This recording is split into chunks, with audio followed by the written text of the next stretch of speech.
정이 있어서 끊을 수가 없어요. 이 말 한 번쯤 해보신 적 있으시죠?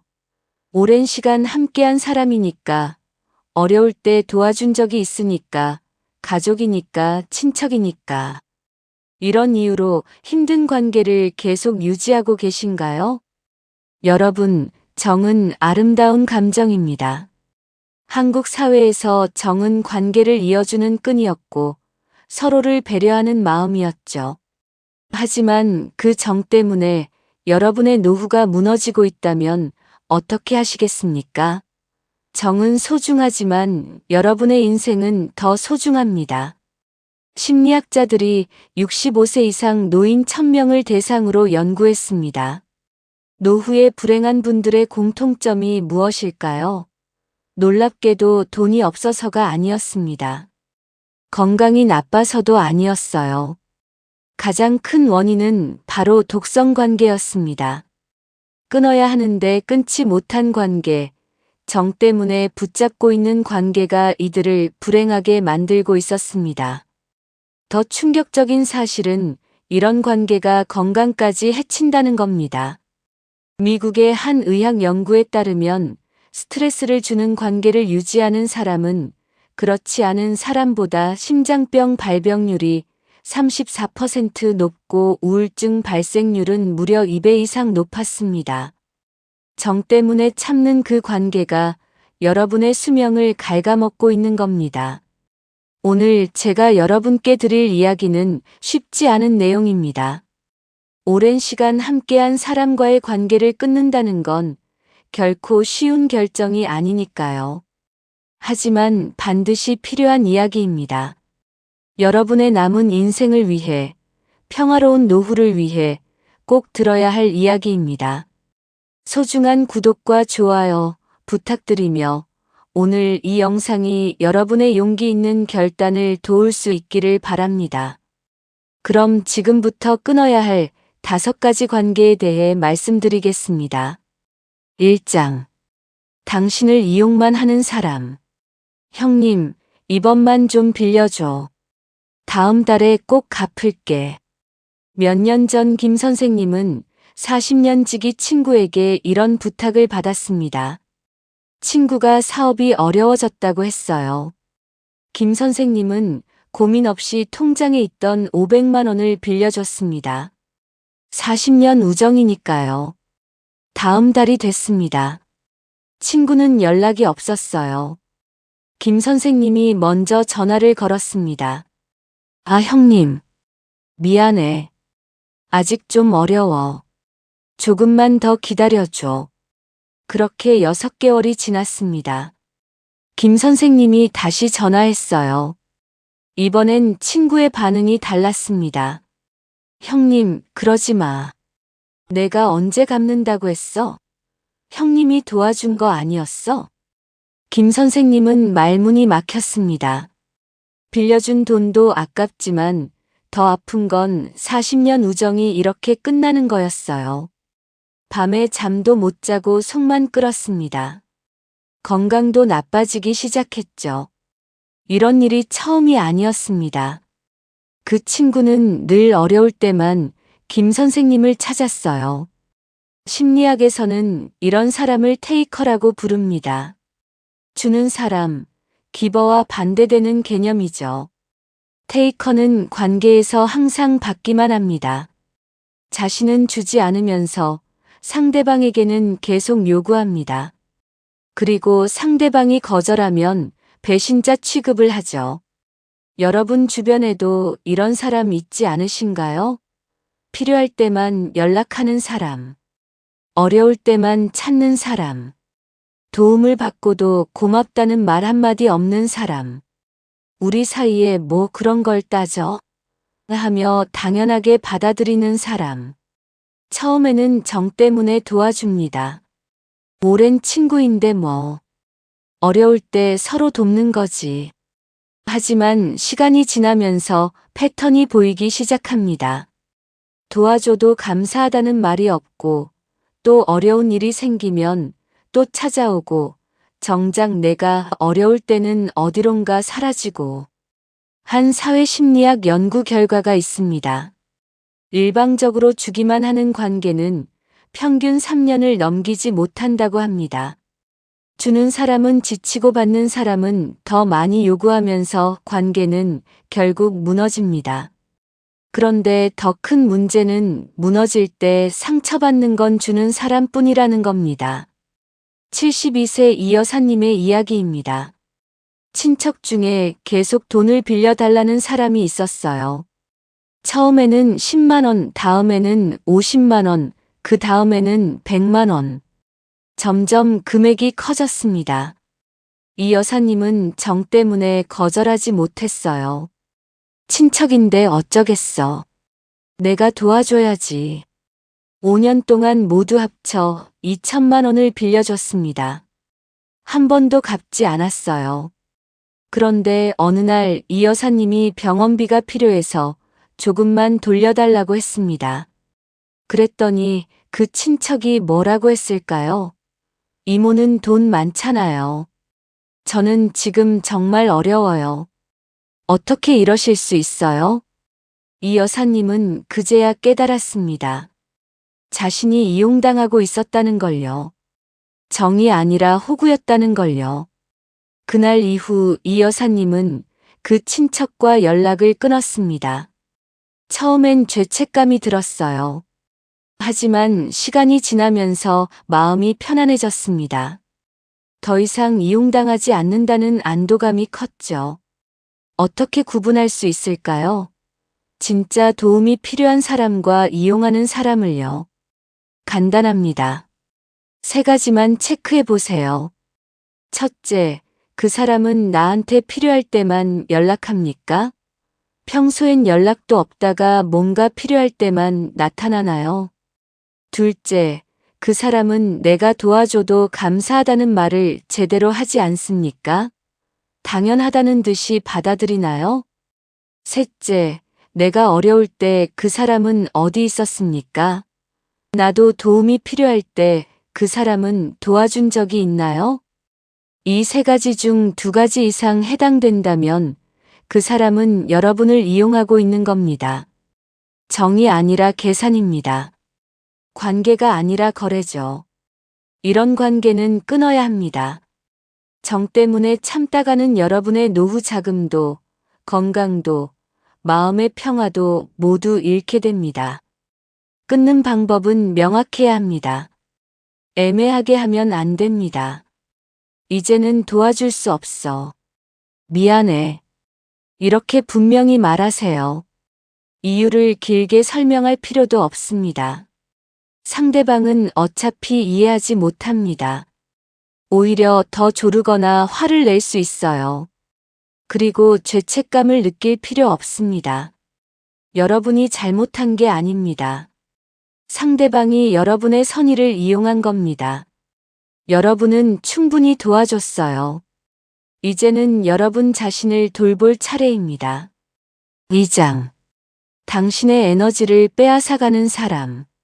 만날 때마다 힘이 빠져. 집에 가면 녹초가 돼. 이런 사람 주변에 계시나요? 만나고 나면 왜인지 모르게 기운이 쭉 빠지는 사람. 심리학에서는 이런 사람을 에너지 뱀파이어라고 부릅니다. 68세방 여사님의 이야기입니다. 30년 지기 친구가 있었어요. 한 달에 한 번씩 만나는 사이였죠. 그런데 이상한 점이 있었습니다.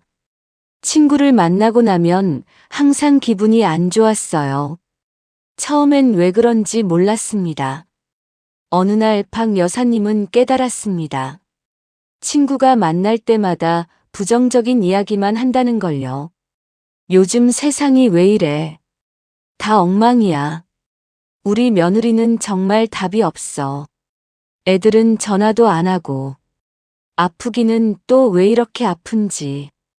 이 시간 내내 불평불만이었습니다. 박 여사님이 뭔가 긍정적인 이야기를 하려고 하면 친구는 곧바로 차단했어요. 넌 좋겠다. 나는 그렇지 않아. 그건 내 생각이고. 결국 대화는 늘 친구의 불평을 듣는 것으로 끝났습니다. 심리학자들은 말합니다. 감정은 전염된다고요. 행복한 사람 옆에 있으면 나도 행복해지고 불행한 사람 옆에 있으면 나도 우울해진다고요. 이것을 감정 전염이라고 부릅니다. 우리 뇌에는 거울 신경세포가 있어서 상대방의 감정을 자동으로 따라하게 됩니다. 에너지 뱀파이어는 여러 유형이 있습니다. 첫째는 끊임없이 불평하는 사람입니다. 세상 모든 게 불만이고 자신은 항상 피해자죠. 둘째는 항상 자기 이야기만 하는 사람입니다. 내 이야기는 듣지 않고 자기 이야기만 늘어놓습니다. 셋째는 늘 부탁만 하는 사람입니다. 이거 좀 도와줘. 저거 좀 해줘. 만날 때마다 뭔가를 요구합니다. 넷째는 당신을 비교하고 깎아내리는 사람입니다. 너는 그것밖에 안 돼? 나는 이렇게 하는데. 자존감을 떨어뜨립니다. 이런 사람들의 공통점은 뭘까요? 자신은 아무것도 주지 않으면서 상대방의 에너지만 빼앗아 간다는 겁니다. 만나고 나면 기분이 안 좋고 피곤하고 우울해집니다. 이게 바로 에너지가 빠져나간 증거입니다.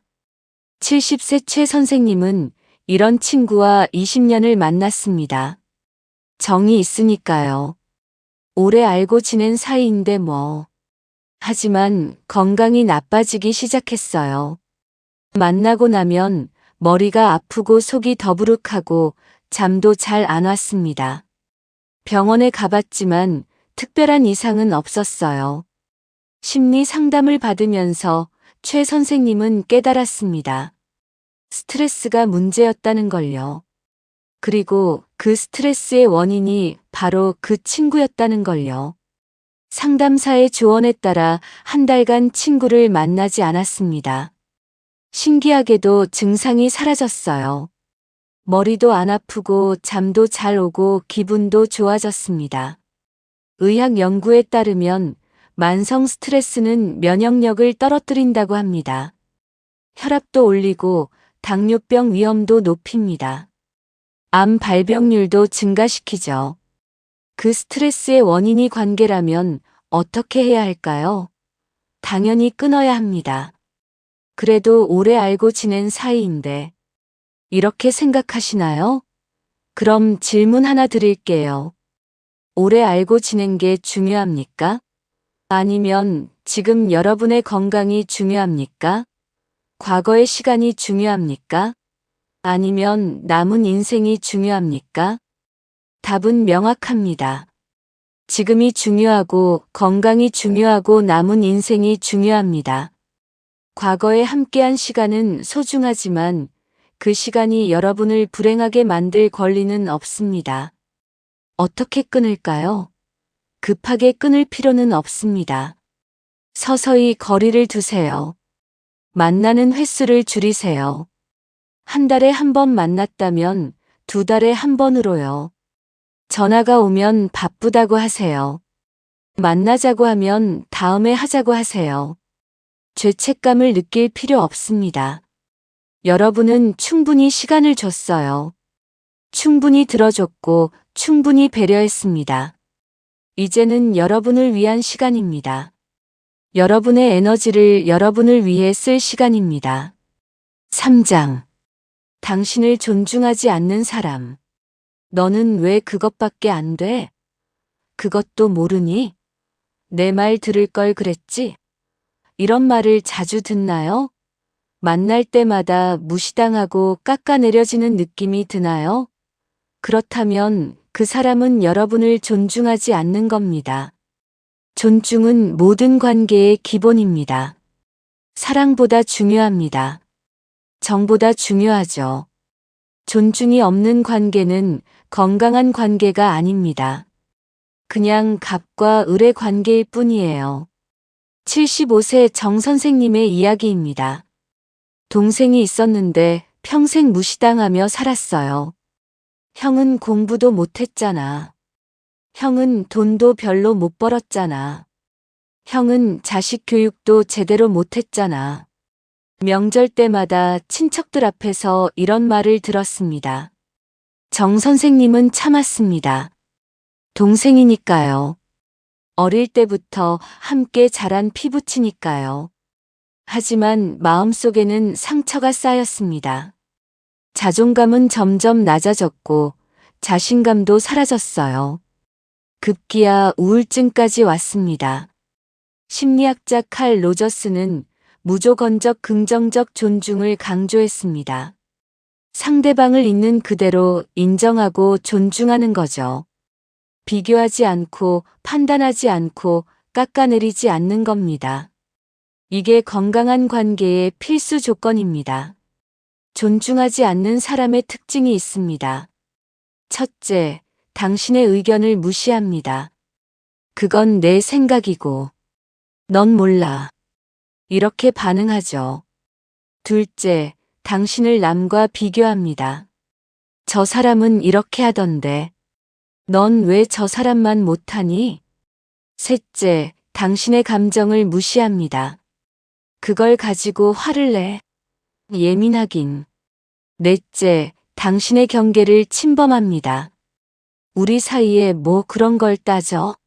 내가 이러는 게 다 너를 위해서야. 이런 사람과 함께 있으면 어떻게 될까요? 자존감이 바닥으로 떨어집니다. 스스로를 의심하기 시작합니다. 내가 잘못한 걸까? 내가 부족한 걸까? 심지어 상대방의 무시를 당연하게 받아들이게 됩니다. 심리학에서는 이것을 가스라이팅이라고 부릅니다. 상대방이 당신의 현실 인식을 왜곡시키는 거죠. 처음엔 이건 아닌데 하고 느끼지만 계속 반복되면 내가 틀렸나? 하고 의심하게 됩니다. 67세 한 여사님은 언니와의 관계가 그랬습니다. 언니는 늘 한 여사님을 무시했어요. 동생이 뭘 안다고. 내가 언니인데 내 말 들어야지. 60년을 이렇게 살았습니다. 한 여사님은 자신이 항상 부족하다고 느꼈어요. 어느 날 상담을 받으면서 깨달았습니다. 자신이 부족한 게 아니라는 걸요. 언니가 자신을 그렇게 만든 거였어요. 그날 이후 한 여사님은 결심했습니다. 더 이상 무시당하지 않겠다고요. 언니에게 전화했습니다. 언니, 이제 그런 말 하지 마. 난 더 이상 참지 않을 거야. 언니는 황당해했죠. 내가 왜 그래? 내가 언제 그랬어? 가스라이팅이었습니다. 한 여사님은 전화를 끊었어요. 그리고 연락을 끊었습니다. 처음엔 죄책감이 들었습니다. 하지만 시간이 지나면서 자유로워졌어요. 더 이상 무시당하지 않으니까요. 자존감도 회복되기 시작했습니다. 나는 괜찮은 사람이야. 존중받을 가치가 있어. 여러분, 나이가 들수록 자존감이 중요합니다. 사회적 지위도 없어지고 경제력도 줄어들면서 자존감이 흔들리기 쉽거든요. 그런데 가까운 사람마저 나를 무시한다면 어떻게 될까요? 자존감은 완전히 무너집니다. 존중받지 못하는 관계는 끊어야 합니다. 정이 아무리 많아도 존중이 없으면 독이 됩니다. 오래 알고 지낸 사람이라도 나를 무시하면 거리를 둬야 합니다. 어떻게 끊을까요? 명확한 경계를 세우세요. 그런 말 하지 마. 기분 나빠. 이렇게 분명히 표현하세요. 상대방이 바뀌지 않으면 만남을 줄이세요. 그래도 계속되면 완전히 끊으세요. 가족이라도 예외는 없습니다. 피를 나눴다고 해서 무시해도 된다는 법은 없습니다. 오히려 가족이기 때문에 더 존중해야 합니다. 그게 진짜 가족입니다. 4장. 끝없이 당신을 걱정시키는 사람. 엄마, 돈 좀 빌려줘. 이번만. 형님, 내가 좀 어려워. 도와줄 수 있어? 이런 전화를 받을 때마다 가슴이 철렁 내려앉으시죠? 또 무슨 일이야? 이번엔 뭐야? 이런 생각이 드시나요? 끝없이 걱정을 끼치는 사람이 있습니다. 늘 문제를 만들고 늘 도움을 요청합니다. 한 번도 아니고 두 번도 아니고 계속 반복됩니다. 도와줘도 또 문제를 만들고 또 도움을 청합니다. 71세 송 선생님의 이야기입니다. 조카가 있었는데 평생 말썽만 일으켰어요. 20대에는 사업빚, 30대에는 이혼 비용, 40대에는 또 다른 사업 실패. 그때마다 송 선생님을 찾았습니다. 삼촌밖에 없어요. 제발 도와주세요. 송 선생님은 정 때문에 도와줬습니다. 조카니까요. 어릴 때부터 봐왔으니까요. 하지만 조카는 변하지 않았어요. 도와줘도 또 같은 실수를 반복했습니다. 송 선생님은 밤마다 걱정으로 잠을 못 잤어요. 저 녀석이 이번엔 무슨 일을 벌일까? 심리학에서는 이런 사람을 도움 중독자라고 부릅니다. 스스로 문제를 해결할 능력이 있는데도 계속 남의 도움을 구합니다. 왜냐하면 그게 더 편하니까요. 자신이 책임지지 않아도 되니까요. 더 큰 문제는 도와주는 사람이 가능자가 된다는 겁니다. 가능자는 영어로 이네이블러라고 하는데요. 상대방의 문제 행동을 가능하게 만드는 사람이란 뜻입니다.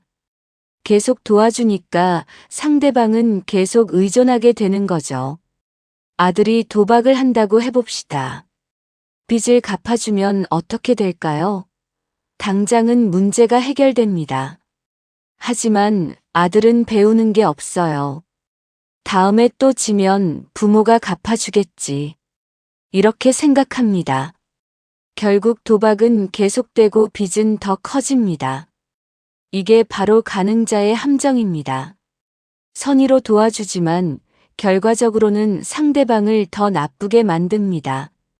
그리고 도와주는 사람은 끝없는 걱정과 스트레스에 시달립니다. 65세 윤 여사님도 그랬습니다. 딸이 계속 남자 문제로 힘들어했어요. 이혼하고 재혼하고 또 이혼하고. 그때마다 윤 여사님네 집으로 들어왔습니다. 손주까지 데리고요. 윤 여사님은 딸을 돌봤습니다. 손주도 키웠고요. 하지만 딸은 독립할 생각을 안 했어요. 엄마가 있으니까 편하게 지냈습니다. 윤 여사님은 자신의 노후를 포기했습니다. 여행도 못 가고 취미 생활도 못하고 온종일 손주만 봤어요. 친구들과의 약속도 다 취소했습니다. 어느 날 윤 여사님은 쓰러졌습니다. 과로와 스트레스 때문이었어요. 병원에서 의사가 말했습니다. 이러시다간 큰일 납니다. 스트레스를 줄이셔야 해요. 그제야 윤 여사님은 깨달았습니다. 자신이 딸을 망치고 있다는 걸요. 퇴원 후 딸에게 말했습니다. 이제는 내가 해결해야 해. 엄마는 더 이상 도와줄 수 없어. 딸은 화를 냈죠. 엄마가 어떻게 그럴 수 있어? 하지만 윤 여사님은 단호했습니다. 딸은 울며 나갔어요. 처음 몇 달은 힘들었습니다. 걱정도 되고 미안하기도 했어요. 하지만 시간이 지나면서 신기한 일이 벌어졌습니다. 딸이 스스로 해결하기 시작한 거예요. 일도 구하고 아파트도 얻고 점차 독립했습니다. 윤 여사님이 도와주지 않으니까 스스로 할 수밖에 없었던 거죠. 여러분, 진짜 사랑은 무조건 도와주는 게 아닙니다. 때로는 도와주지 않는 것이 진짜 도움입니다. 상대방이 스스로 설 수 있게 놔두는 게 진짜 사랑입니다. 끝없이 걱정을 끼치는 사람과의 관계를 끊으려면 단호해야 합니다. 이제는 스스로 해결해. 명확히 말하세요. 상대방이 울고불고 해도 흔들리면 안 됩니다. 일관성이 중요합니다. 죄책감을 느낄 필요 없습니다. 여러분은 충분히 도와줬어요. 이제는 상대방이 배울 차례입니다. 책임을 질 차례입니다. 여러분이 계속 떠받치면 상대방은 영원히 서지 못합니다. 5장. 과거에만 머물러 있는 사람. 옛날에는 말이야. 우리 젊었을 때는 그때가 좋았지.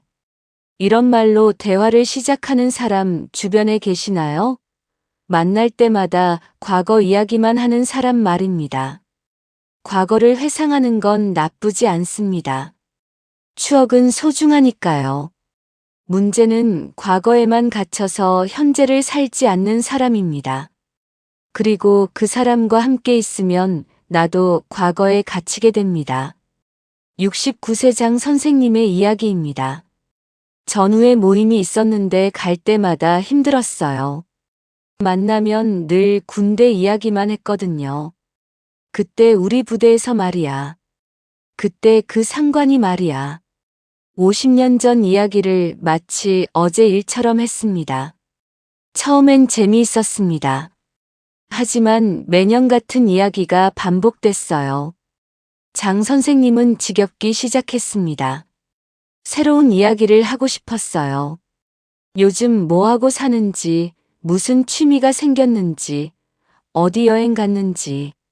하지만 분위기는 항상 과거로 흘렀습니다. 심리학자들은 말합니다. 과거에 집착하는 건 현재가 불만족스럽다는 증거라고요. 지금 행복하지 않으니까 과거로 도망가는 겁니다. 그때는 좋았는데 지금은 별로야. 이런 생각이 깔려 있습니다. 문제는 이런 사람과 함께 있으면 나도 부정적이 된다는 겁니다. 그래, 옛날이 좋았지. 지금은 다 별로야. 이렇게 생각하게 됩니다. 현재를 즐기지 못하고 미래를 기대하지 않게 됩니다. 그저 과거만 그리워하면서 시간을 보냅니다. 73세 권 여사님은 친구와 40년을 만났습니다. 그런데 최근 몇 년 사이 친구가 변했어요. 만날 때마다 우리 젊었을 때 마리아로 시작했습니다. 자식들 어렸을 때 이야기, 남편이 돈 벌던 시절 이야기, 20년 전, 30년 전 이야기만 했어요. 권 여사님은 현재 이야기를 하고 싶었습니다. 요즘 요가를 배우는데 재미있어. 이번 주에 손주랑 영화 봤어. 하지만 친구는 관심이 없었어요. 그래, 좋겠다. 이러고는 다시 과거 이야기로 돌아갔습니다. 시간이 지나면서 권 여사님은 깨달았습니다. 친구와 함께 있으면 자신도 늙는다는 걸요. 새로운 걸 시도할 의욕이 안 생기고 현재를 즐길 마음이 안 들었어요. 그냥 과거에 머물러 있고 싶어졌습니다. 뇌과학자들의 연구가 있습니다. 새로운 경험을 하는 사람의 뇌는 나이가 들어도 활발하다고 합니다. 반대로 똑같은 일만 반복하는 사람의 뇌는 빠르게 늙는다고 하고요. 과거에만 머물면 뇌도 늙고 몸도 늙고 마음도 늙습니다. 권 여사님은 결심했습니다. 친구와의 만남을 줄이기로요. 대신 새로운 모임에 참여했습니다. 동네 노인정의 탁구 모임이었어요. 거기서 만난 사람들은 달랐습니다. 70대, 80대인데도 활기가 넘쳤어요. 어제 이런 영상 봤는데 재밌더라. 다음 주에 여기 가볼까? 이런 거 배우면 좋겠는데. 미래지향적이었습니다. 권 여사님도 활기를 되찾았어요. 새로운 걸 배우고 싶어지고 어디 가보고 싶어지고 살아있다는 느낌이 들었습니다. 여러분, 노후는 과거를 회상하는 시간이 아닙니다. 현재를 즐기고 미래를 준비하는 시간입니다. 아직 할 수 있는 게 많습니다. 배울 것도 많고 경험할 것도 많고 즐길 것도 많습니다. 과거에만 머물러 있는 사람과 함께 있으면 여러분도 과거에 갇힙니다. 그런 관계는 서서히 정리하세요. 급하게 끊을 필요는 없습니다. 만남을 줄이고 거리를 두세요. 대신 새로운 사람을 만나세요. 활기찬 사람, 배우려는 사람, 미래를 이야기하는 사람을요.